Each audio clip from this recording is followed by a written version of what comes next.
Michael Ainsworth, Associated Press. The Dallas Cowboys are building their team the right way by signing defensive end Demarcus Lawrence to a 5-year, $105 million contract extension, even if it costs the squad another star or two, according to the Fort Worth Star-Telegram's Clarence Hill Jr. The deal included a position-setting $65 million in guarantees, including more money in the first year than any non-quarterback in NFL history. The contract's construction is quite interesting.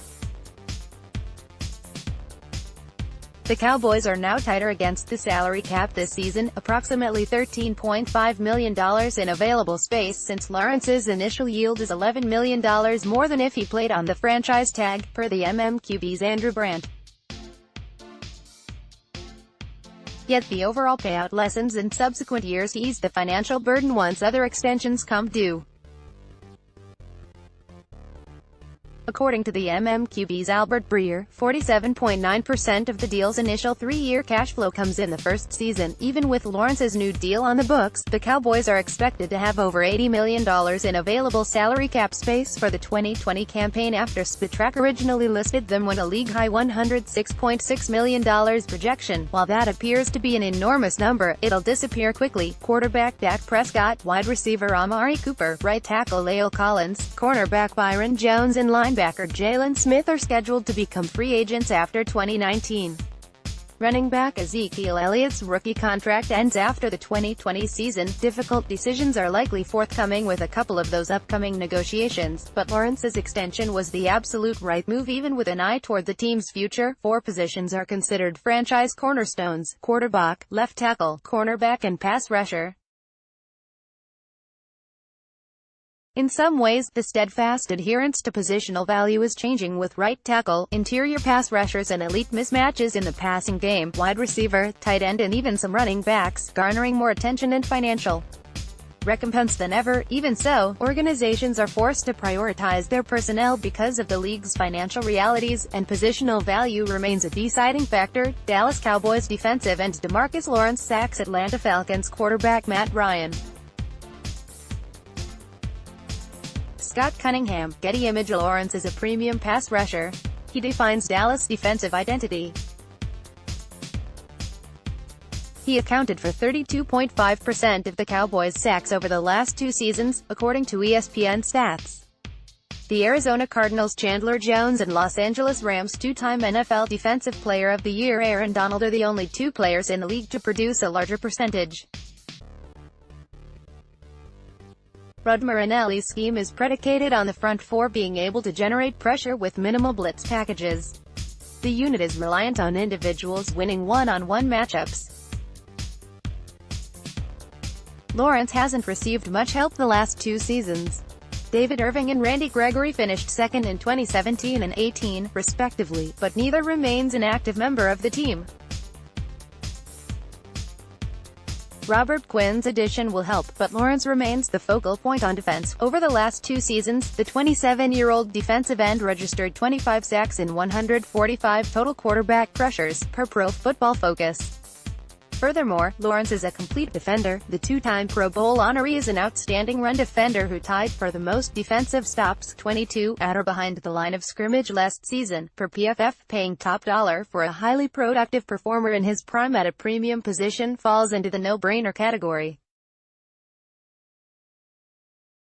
Cowboys owner Jerry Jones saw the negotiations as more than keeping the team's best defensive player in the short term. Jones knows Lawrence and the Cowboys are building a long-term relationship with the defensive lineman becoming a face of the franchise, per The Athletic's Calvin Watkins. This has gone on as far back for me, notably, with Emmitt Smith. Any of you know my relationship with Emmitt Smith today know that's a memory we smile about the way we are, 20-something years later, and we're in business together. That's just part of the business. The main thing, and I don't want to be cavalier, this is a significant thing for not only our franchise but Demarcus' life. It would make anyone be very, very judicious as they are working through the terms of this agreement. The next step is obvious. Prescott becomes the priority, and his contract will dwarf what Lawrence just signed. As a 2016 4th-round pick, the 25-year-old signal caller is the NFL's best bargain since he's yet to make $1 million in any of his first 3 seasons. the Cowboys could let Prescott play out the fourth and final year on his rookie deal at $2.025 million or lock the quarterback up long-term without worrying about free agency or the franchise tag. Dallas Cowboys quarterback Dak Prescott. Marcio Jose Sanchez, Associated Press. Each new quarterback contract resets the market. The Atlanta Falcons set the bar in March when Matt Ryan signed a $150 million extension with $100 million guaranteed. The earlier the Cowboys get something done with Prescott, the less his yearly average will be, since the subsequent contracts will only continue to inflate the market. Cowboys Director of Playing Personnel Stephen Jones commented on Prescott's contract status at the NFL's Scouting Combine, per the Star-Telegram's Clarence E. Hill Jr. You look at a quarterback who has had the success he's had. He's started since day one, he's a fourth-round draft pick. You can imagine, I'm sure, what Doc is thinking too. He's the leader of the football team, as most quarterbacks are. He's done everything the right way, and I think he deserves to have his contract looked at in a very progressive way. Realistically, Lawrence and Prescott will combine to make over $50 million on an annual basis. Those two numbers alone will eat half of the team's projected 2020 salary cap space. In doing so, two cornerstone positions are set for at least half a decade. The decision-making from that point becomes far more intriguing. Cooper's retention seems rather safe to assume, since the Cowboys flipped this year's first-round pick to acquire him, and he played exceptionally well once he donned the blue and silver.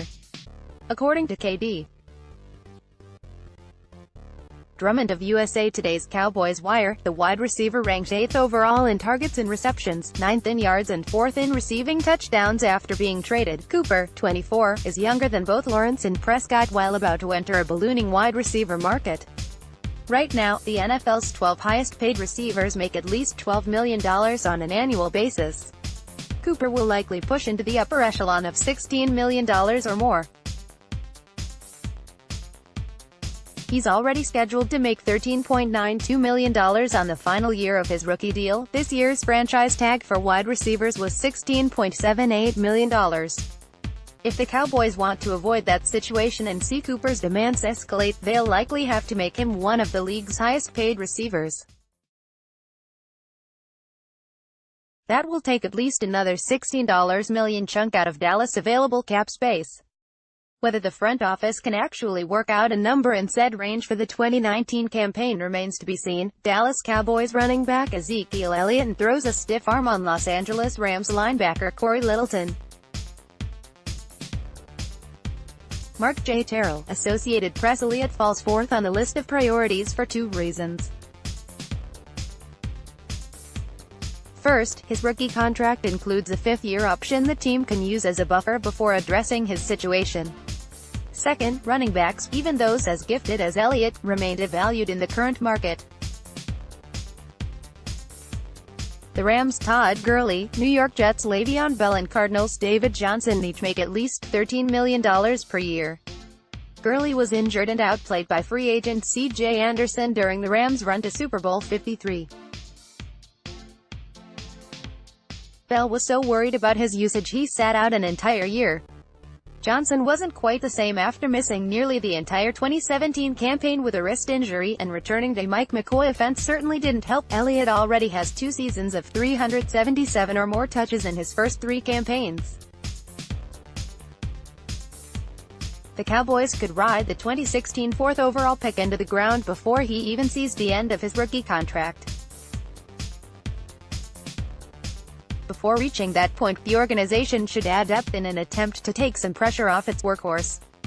If not, his production after reaching 26 years old won't be promising, not at the price he'll likely fetch. Can the Cowboys squeeze another $14 minus $15 million under the 2020 salary cap? Sure. Should they for a running back? Not necessarily. Clearly, the team will be built around Lawrence and Prescott. Elliott is an expensive luxury. The back's effectiveness can't be denied, but the team could realistically find a viable alternative while retaining far more financial flexibility. Elliott brings name recognition, but a pair of defenders should take higher priority. Like Lawrence and Prescott, Jones plays a premium position. The fourth-year cornerback came into his own last season under the supervision of defensive backs coach Chris Richard. Jones earned Pro Bowl and second-team All-Pro status after grading as the game's sixth-best corner, according to PFF. The Chicago Bears' Kyle Fuller, who has a similar profile, signed a deal worth $14 million per season. Smith, meanwhile, finally looked like the linebacker who demanded top-10 draft consideration before he suffered a devastating knee injury in his final collegiate game. Smith isn't on par with C.J. Mosley, who already made 4 Pro Bowls and signed a market-setting $17 million per season with the New York Jets. But Smith will be just 24 next season, while Mosley will be 27. Salary cap projections for Dallas' upcoming free agents player position projected annual salary: Demarcus Lawrence $20.10 million, Dak Prescott QB $32 million, Amari Cooper WR $17 million, Ezekiel Elliott RB $15 million, Byron Jones CB $14 million, Jalen Smith IB $13.50 million, La'el Collins RT $12 million, total $123.60 million. Spotrac: Collins may seem like a throw-in among the aforementioned names, but young, albeit average, offensive tackles still receive significant free agent interest. The Denver Broncos made Jawan James the NFL's highest-paid right tackle this offseason at $12.75 million per year. James, 26, has never made a Pro Bowl and isn't considered one of the best players at his position. If the Cowboys plan to re-sign Elliott, the franchise will likely be looking for a new top cornerback, middle linebacker and/or right tackle. Someone is going to get squeezed out when Lawrence, Prescott and Cooper alone could eat up to $68 million in annual salary. Current projections make it nearly impossible for Dallas to retain all 5, not including Lawrence. None of this takes into account other upcoming free agents the organization prefers to re-sign or acquire on the open market. Dallas did a wonderful job retooling its roster through the last 5 draft classes and by locking up a defensive cornerstone this offseason, but balloon payments are now due and the Cowboys can't afford them all. All contract numbers courtesy of Spotrac. Brent Sobleski covers the NFL for Bleacher Report. Follow him on Twitter, @BrentSobleski.